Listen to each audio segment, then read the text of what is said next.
My son had been paralyzed for 5 years after heroically saving his daughter from a terrible accident. But one ordinary day, my daughter-in-law and I took him to the hospital for a routine checkup. She stepped outside to take a phone call, and suddenly the doctor, trembling with visible fear, whispered urgently, "Call the police immediately. Your daughter-in-law is—" He couldn't finish his sentence. She walked back into the room at that precise moment, holding something concealed in her hand. But before we continue, I'd love to know where you're watching from. Please share in the comments. We cherish knowing how far our stories reach. The air in Dr. Miller's private office felt unnaturally cold, making goosebumps rise on my arms.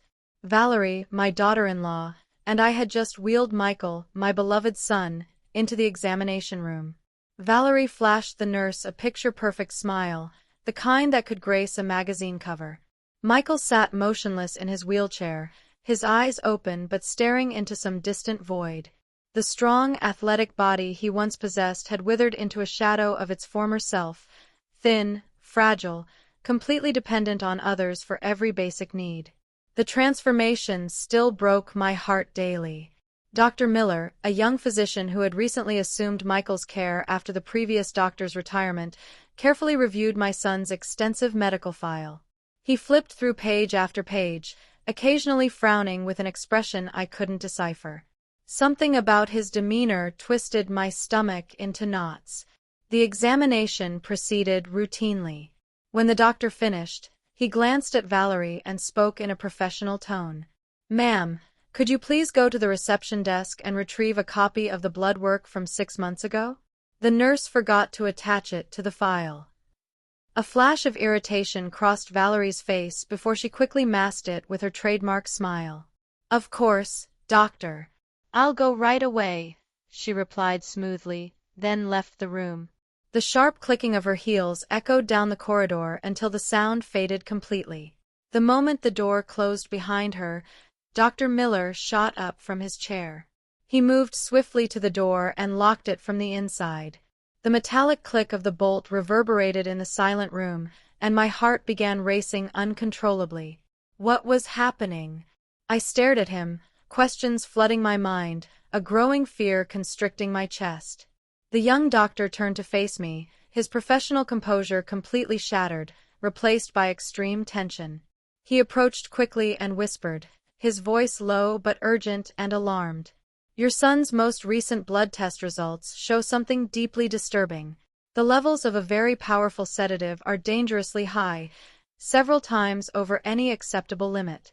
Listen to me carefully. Call the police immediately. Your daughter-in-law is—" His words were cut short. At that instant, the doorknob rattled sharply from outside.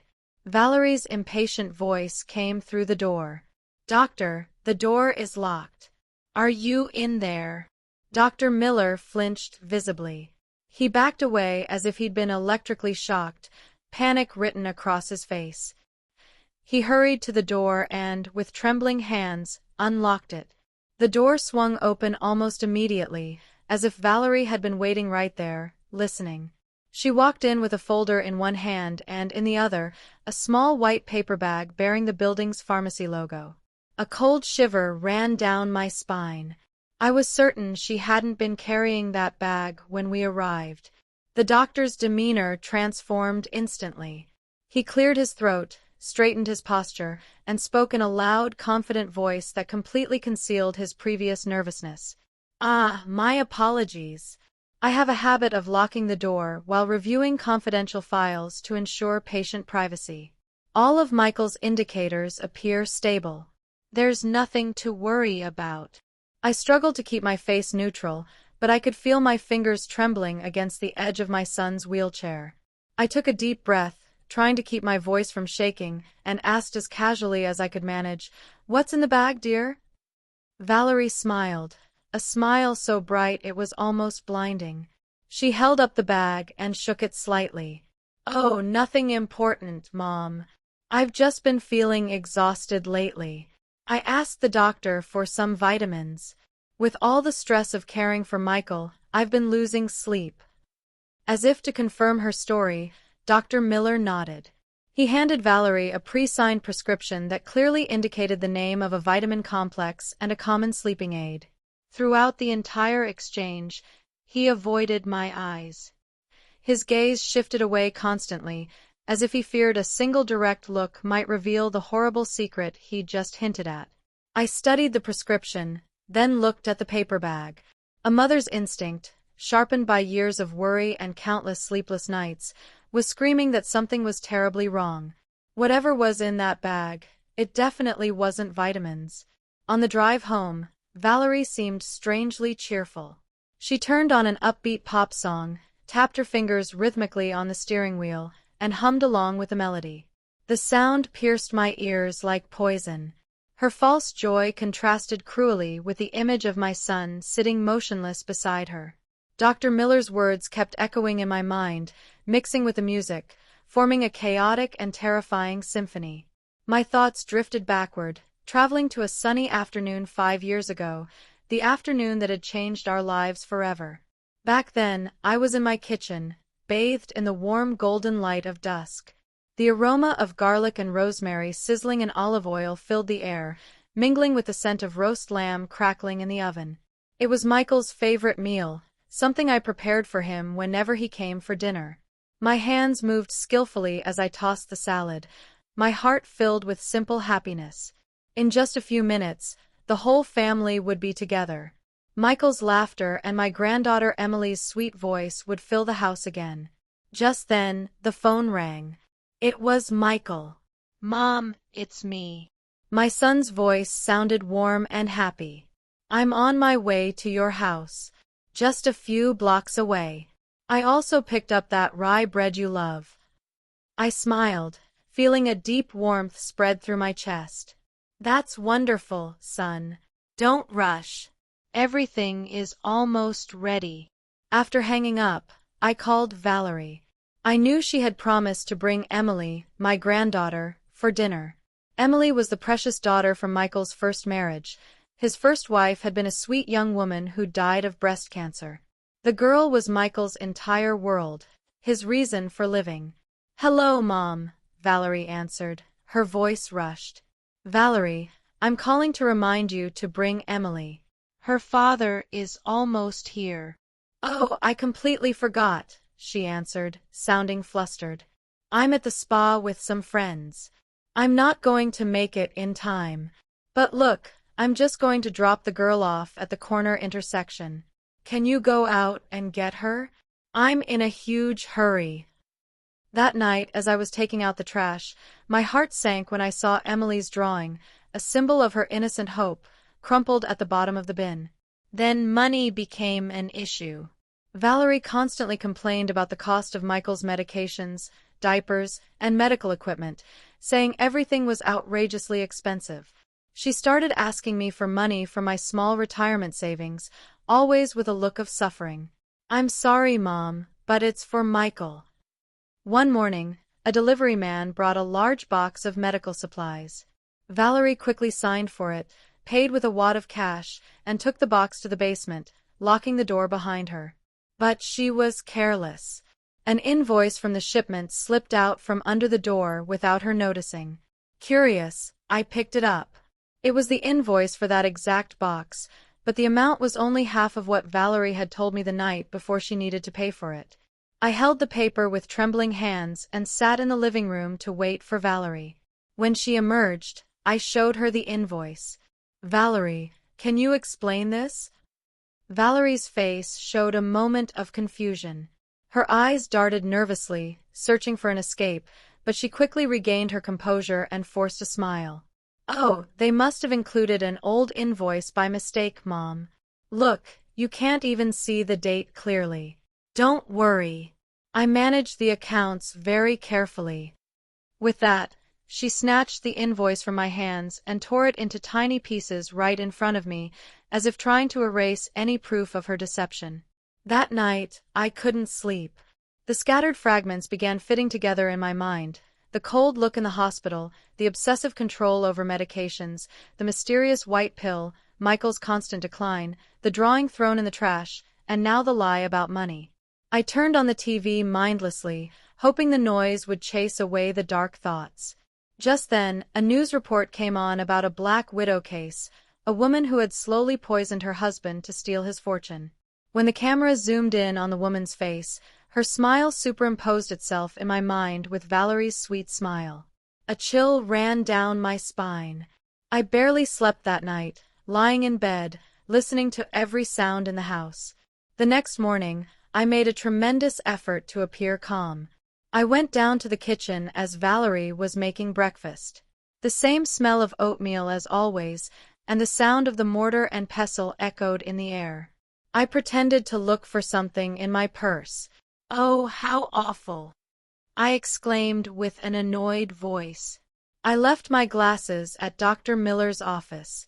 "I can't see a thing without them." Valerie, busy mixing a white powder into Michael's oatmeal, barely looked up.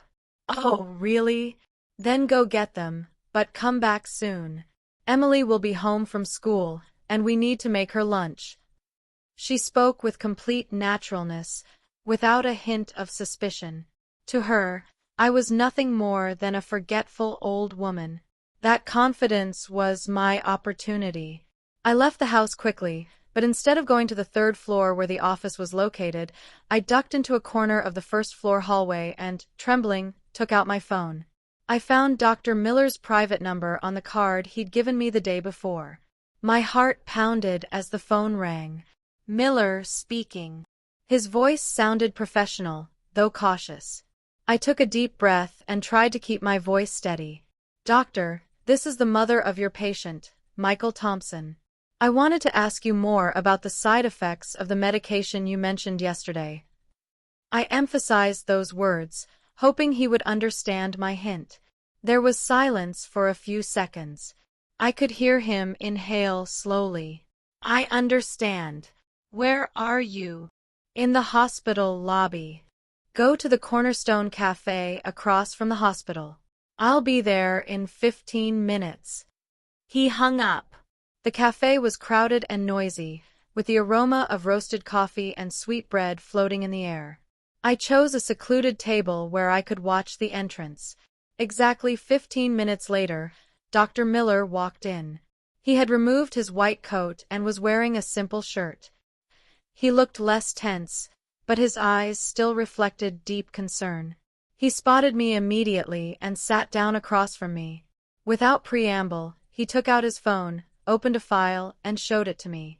"These are the results of your son's toxicology screening." I stared at the screen, numbers, chemical formulas, and symbols I didn't understand. The doctor pointed to a line with a long, complicated name. "Clonazepam." His voice became grave, heavy with indignation. "It's a very potent tranquilizer, part of the benzodiazepine group, normally used to treat seizures or acute panic attacks.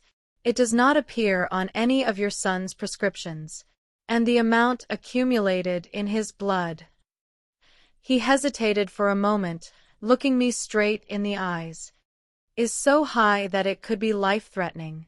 If this dosage continues to be administered for a prolonged period, it will cause liver failure, irreversible kidney damage, permanent brain injury, and eventually respiratory arrest in his sleep." Every word he spoke landed on me like a heavy blow. I felt my entire body go cold. The coffee cup in my hands began to tremble. The liquid spilled onto the porcelain saucer. Everything around me blurred, and only the doctor's voice and the horrific truth he'd just revealed remained clear. My daughter-in-law wasn't just weakening Michael. She was killing him slowly, methodically, right before my eyes. Dr. Miller leaned forward and took my trembling hands in his. His palms were warm, giving me a little strength. "Mrs. Thompson," he said urgently, "this is no longer a medical issue. This is a criminal case. You have to call the police right now, before it's too late." I left the cafe walking like a sleepwalker. The midday sun was strong, but it couldn't warm the chill that had seeped into my bones. Aimlessly, I walked into a small nearby park and collapsed onto a bench under the shade of a tree. My hands were shaking so badly I had to dial 3 times before I could reach Carter, my friend from high school, the only person I could trust completely. He was now a police inspector with years of experience in our city. When he answered, all the composure I had left shattered. I cried silently, with sobs that barely let me speak. "Carter, it's me, Sarah," I barely managed to say. "Help! Michael! Please save my son." His voice, deep and calm, sounded on the other end with a steadiness that anchored me. There was no surprise, just genuine concern. He immediately sensed my desperation. "Sarah, calm down. Where are you? Stay right there. Don't move. I'm on my way." He didn't ask any more questions. He simply acted. In less than 10 minutes, his old truck pulled up next to the park. Inside that safe space, I told him everything through tears. I recounted every detail, the suspicions from 5 years ago, the mysterious white pill, the torn invoice, and Dr. Miller's terrifying words. Carter listened in silence, his weathered hands resting on the steering wheel, his face hardening, the wrinkles by his eyes deepening. When I finished, he placed a hand on my shoulder and spoke firmly. "Sarah, listen to me. Calm down. From now on, do not do anything on your own. Go home and act like nothing is wrong. Don't let her suspect a thing. I'm putting someone on Valerie 24/7. We are going to expose this devil in disguise." That night when I returned home, I put on a mask of serenity, playing my part as the harmless elderly mother-in-law. But inside, every fiber of my being was stretched taut like a wire. Dinner passed in thick silence, broken only by the clinking of silverware against plates. The air was heavy, as if a storm was about to break. Valerie feigned normality, asked about my glasses, even served me food. But I noticed that throughout dinner, she kept glancing at the little white pharmacy bag, now placed on the highest shelf in the kitchen, an almost reverent spot, yet loaded with suspicion.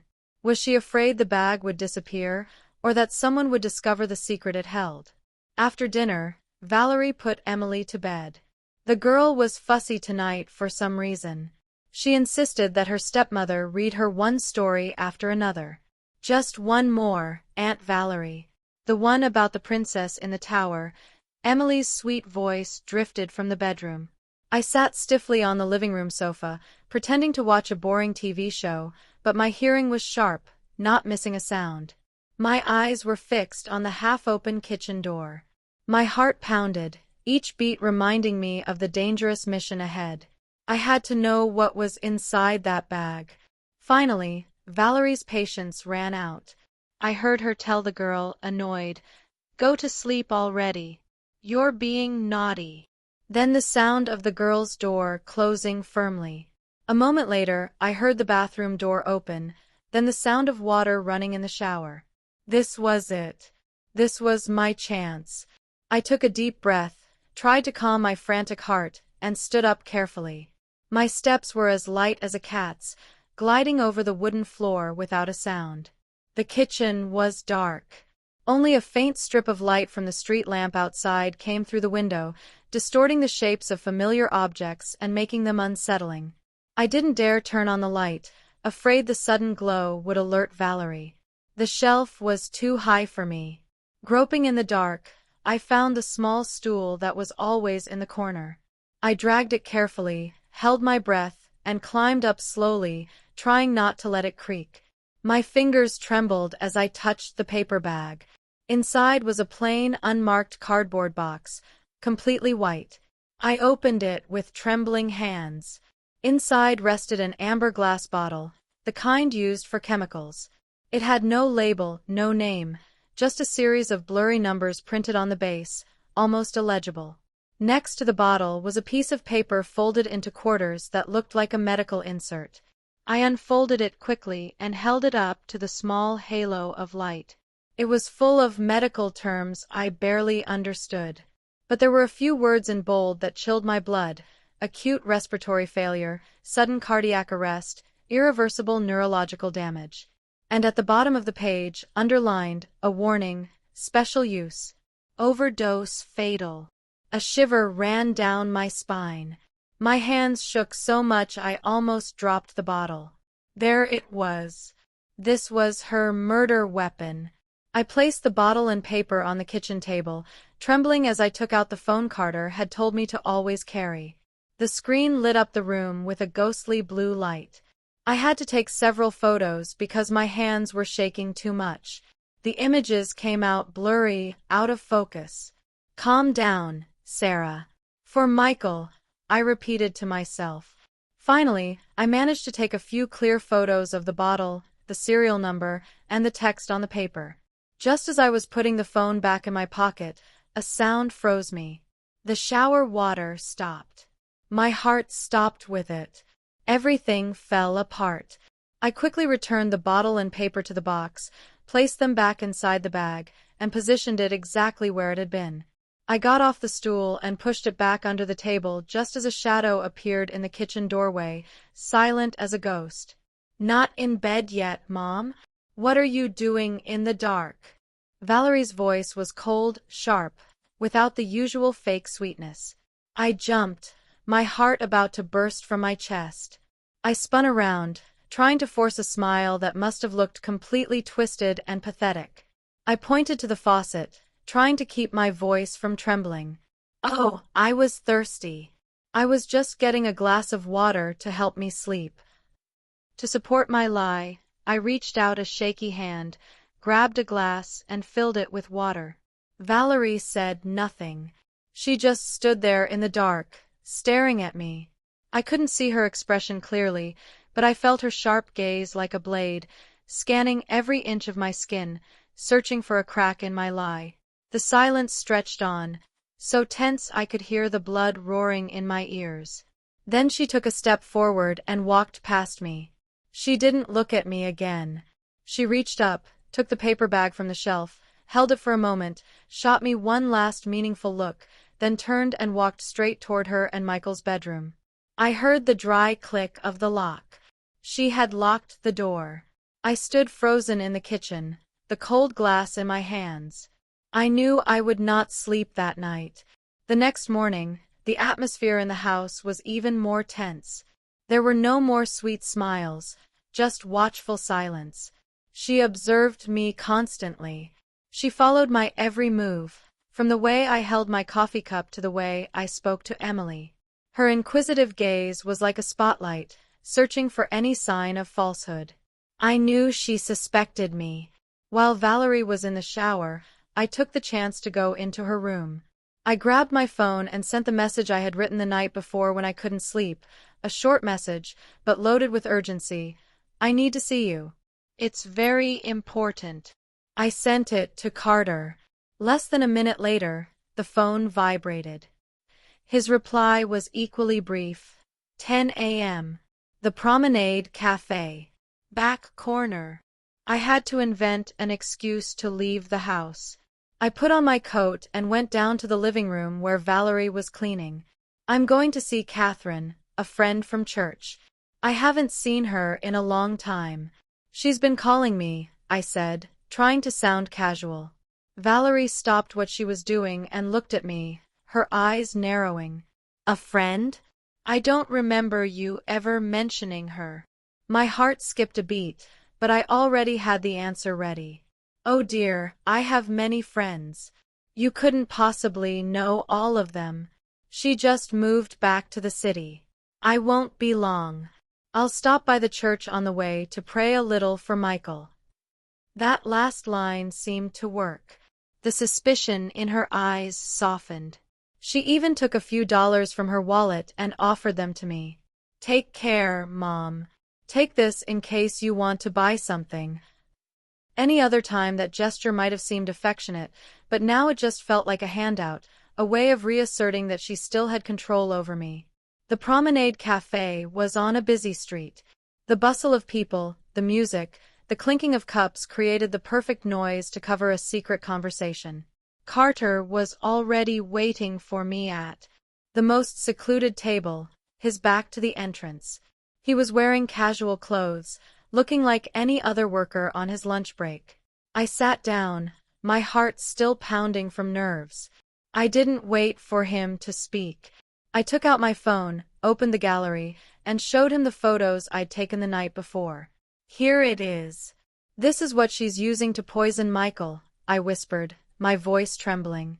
Carter took the phone, and his eyes, trained for investigation, narrowed as he zoomed in on every detail of the images. His face hardened instantly as he read the words on the insert. He muttered the name of a chemical I couldn't even pronounce. "I know this compound," he said, his voice low and firm, placing the phone on the table. "Propofol. It's on the list of specially controlled substances. It's normally only used in hospitals for general anesthesia. A regular person can't obtain it without special permission unless it's through illegal channels." Trembling, I told him everything that had happened the night before. From the moment I snuck into the dark kitchen, the terror I felt reading those deadly words, to the tense confrontation with Valerie and the razor-sharp look she'd given me. Carter listened in silence, drumming his fingers on the table, never taking his eyes off me. When I finished speaking, he nodded. "These photos are very important, Sarah. They're powerful evidence, but they're still indirect. She can deny it. Say the medicine belongs to someone else or that you're slandering her. To incriminate someone this cunning, we have to catch her in the act."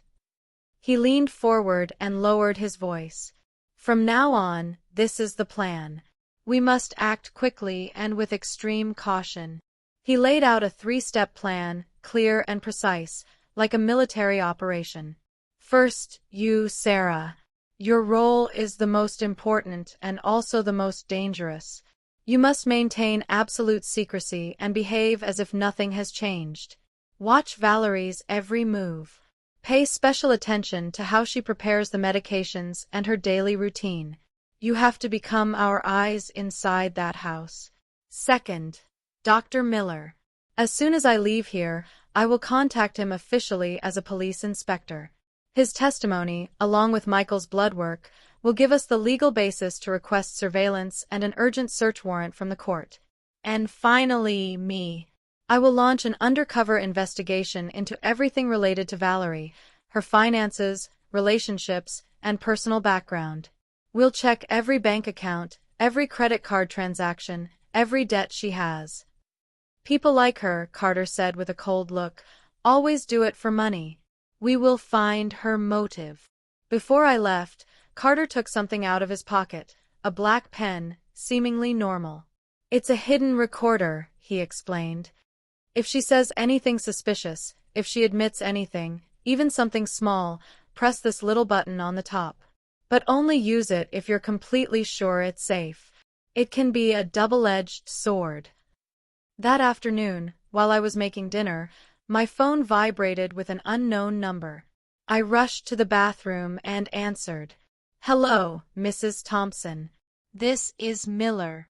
The doctor's voice was low and rushed. "Inspector Carter has already contacted me. I gave him all the necessary documents. I also reviewed the photo you sent him. Just as I suspected, it's propofol, a very potent anesthetic used in surgery. Using it daily in small doses, even if it doesn't cause immediate death, slowly destroys the central nervous system. It's like gradual poisoning. You must be very, very careful." That night, as I sat at the table, I felt like an actress playing the most important role of her life. I watched Valerie feed Michael his oatmeal.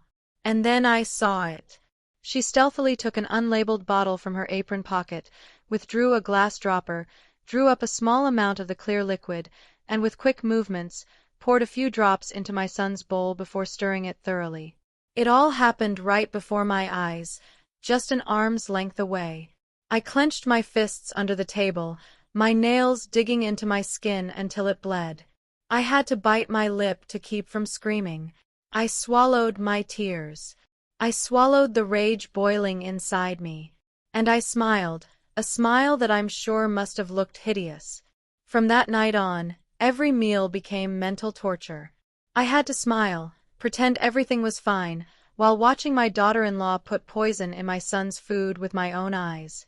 The recorder Carter gave me was always in my coat pocket, cold and heavy, a reminder of the dangerous role I was playing. A few days later, Carter's investigation began to bear fruit. The pressure started to build. One morning, while I was mopping the floor, Valerie received a call. I pretended to be busy with a potted plant, but I strained my ears to listen. What? A detailed statement of recent credit card activity? But why is there a request from the authorities? Valerie's voice sounded surprised at first, then turned irritated and worried. She hung up, her face hard. She didn't say a word all day. She just paced around the house, and her looks toward me were no longer just inquisitive, they were tinged with hostility. She was starting to suspect that I was the cause of these problems. In the afternoon, the tension reached its peak. A man in an elegant suit, carrying a leather briefcase, knocked on the door unexpectedly. Valerie opened it and, without explaining to me, introduced him. It was Mr. Peterson, her personal lawyer. He was here to help the family sort out some important paperwork. In the living room, the lawyer spread a thick folder of papers on the table. Valerie sat next to Michael and took my son's limp hand. Then she turned to me and spoke with fake sweetness, but every word carried a crushing weight. Mom, Mr. Peterson is here to help. You know that Michael's medical expenses, the medicines and hospital bills, have increased dramatically. To facilitate payments and financial management in the future, I need you to sign this power of attorney. It will allow me to manage all his assets in his name, including this house and his savings. My blood ran cold. This was it. This was the final step in her plan. Once she had control of the assets, she would have no reason to keep Michael alive. No, I said without thinking. I tried to regain my composure and made an excuse. Something this significant involving my son's inheritance should wait until Michael is more conscious, shouldn't it? How can we decide this now? Valerie's eyes narrowed. The smile on her face vanished, leaving a cold, ruthless expression. More conscious. Did you not hear the doctor? His condition is only going to get worse. He is never getting better, Mom. Her voice was sharp as a knife. We have to do this while we can. You don't have to do much. Just help me hold his hand and put his thumbprint right here. Never. I refused firmly and stood up. As long as I am alive, I will not let anyone touch my son's assets when he's in no condition to decide. The atmosphere in the room grew tense like a guitar string about to snap. The lawyer looked at me uncomfortably, then at Valerie, and quickly put the papers back in his briefcase. Very well, Mrs. Vargas. Perhaps we should discuss this another time. After he hurried out, Valerie stood up and planted herself in front of me. There was no mask anymore. You are stopping me from taking care of my husband, she muttered, her eyes sparking with rage. What do you think you're doing? You're just a senile old woman. Stay out of my business. That night, I couldn't sleep a wink. Valerie's threat echoed in my head. She was out of patience. She was going to act soon. Around 2 o'clock in the morning, when the house was submerged in deathly silence, I heard a faint click from Michael's room, then the barely audible creak of floorboards. A mother's instinct screamed at me that something was wrong. I slipped out of my room, holding my breath, barefoot on the cold floor. I hid behind the thick hallway wall and peeked through the crack of the half-open door into my son's room. The dim light of the night lamp illuminated a scene so horrific I felt the blood freeze in my veins. Valerie was standing next to Michael's bed. She was wearing blue latex gloves. In one hand, she held a syringe full of clear liquid. She was carefully tapping the cylinder to remove small air bubbles, with a skill that made me shiver. She was about to inject it directly into the 4-line placed in Michael's hand. She was going to do it tonight. All my thoughts, all the plans I'd made with Carter vanished from my head. I couldn't wait any longer. I couldn't let her kill my son. Overcome by fear and instinctive fury, I ran into the room and screamed with all my strength. Stop! Valerie jumped, spinning around, her eyes wide with terror. In her panic, she dropped the syringe on the floor. The cylinder shattered, and the clear liquid spilled, forming a small puddle on the wooden floor. My scream also startled Michael awake. He opened his eyes and looked at the scene in confusion. But within a second, the demon inside Valerie awakened.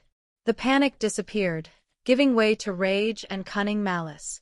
She looked at me with fury, then suddenly burst into heartbreaking sobs, screaming in a pained voice, playing her part to perfection.